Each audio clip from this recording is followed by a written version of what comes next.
ভাই কিন্তু হচ্ছে আপনার আমরা দেখেছি কিন্তু যে হতদরিদ্র যারা মানুষ আছেন তাদেরকে কিন্তু হচ্ছে আপনি সাহায্য সহযোগিতা করে থাকে।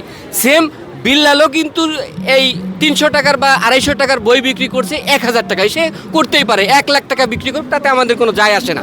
এখন ব্যাপারটা হচ্ছে যে উনি লিচুর পাতাও বিক্রি করতে চায় 1000 টাকা। এখন এই যে দুইজন কন্ট্রোভার্সির ভিতরে আছে, এতে আপনার দুইজনের কি মেসেজ আছে?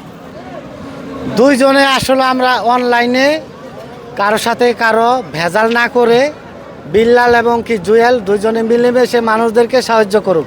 ওদেরকে মানুষ বিশ্বাস করে লাখ লাখ টাকা ওদের কাছে দেয়।